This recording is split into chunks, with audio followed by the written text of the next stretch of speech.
નમસ્કાર ખેડૂત મિત્રો, તમે જોઈ રહ્યા છો ખેડૂત વિકાસ માર્કેટિંગ યુટ્યુબ ચેનલ। મિત્રો, આજના વિડીયોની અંદર આપણે 19 ઓગસ્ટ 2026 આજનો વાર છે બુધવાર। આજે છે આ વિડીયોની અંદર આપણે ઓલ ઓવર ધાણા બજારના જે હરાજી મુજબના નીચા અને ઊંચા ભાવની માહિતી આપીશું, તેમજ જે માર્કેટ સેન્ટરના જે હાઈએસ્ટ ભાવ કેટલે સુધી ગયા છે તેની પણ ધાણા બજારની અપડેટ આપવાના છે। માટે વિડીયોમાં સુધી બન્યા રહેજો। તેમજ આપણી ચેનલ પર ન હોય તો ચેનલને સબસ્ક્રાઈબ કરી તમારા સગા સંબંધીઓને શેર કરવાનું ભૂલતા નહીં। વિડીયોમાં છેલ્લે સુધી બન્યા રહેજો। હવે મિત્રો, શરૂઆત કરીએ આજના ધાણા બજારના નીચા અને ઊંચા ભાવના। તો માર્કેટિંગ યાર્ડ પોરબંદરથી શરૂઆત કરીએ તો 2300 થી 2300 રૂપિયા હાઈએસ્ટ ભાવ। રાજકોટ 2700 થી 3937 રૂપિયા।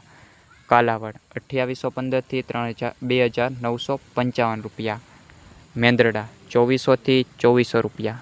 જામજોધપુર 2800 થી 3040 રૂપિયા। વિસાવદર 2500 થી 2826। બોટાદ 2850 થી 3030 રૂપિયા। સાવરકુંડલા 2800 થી 2800 રૂપિયા। જેતપુર 1706 થી 3006 રૂપિયા। જસદણ 2000 થી 2900 રૂપિયા। જૂનાગઢ 2900 થી 3151। જામનગર 2730 થી 2930 રૂપિયા। ગોંડલ 2401 થી 3091।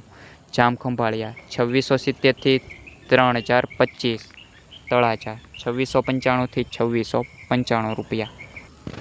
મિત્રો, આ હતા આજના માર્કેટિંગ યાર્ડના જે નીચા અને ઊંચા ભાવના ધાણા બજારની છે અપડેટ। હાલ ધાણા બજારમાં આપણને આ સ્થિતિ જોવા મળી રહી છે, તેમજ હાલ ધાણા બજારમાં ઘટાડાની સંભાવના તો હાલ ખૂબ જ ઓછી જોવા મળી રહી છે। બાકી બજાર છે આપણને ઓપનલી ઓલ ઓવર ડે પ્રમાણે આપણને આ અઠવાડિયા દરમિયાન જોવા મળતું રહેશે। બાકી કોઈ પણ ફેરફાર છે એ ઘટાડાનો તે હાલ જોવા મળી રહ્યો નથી। ધાણા બજારમાં હાલ 10 થી 20 રૂપિયા સુધીના વધારા સાથે આપણને છે ખુલતું જોવા મળી શકે તેની ધારણાઓ હાલ જોવા મળી રહી છે। મિત્રો, આ વિડીયો પસંદ આવ્યો તો વિડીયોને લાઇક કરી ચેનલને સબસ્ક્રાઈબ કરવાનું ભૂલતા નહીં। આવી જ રીતે રોજબરોજના ભાવ છે તમને આ મળતા રહેશે આ ચેનલ પર।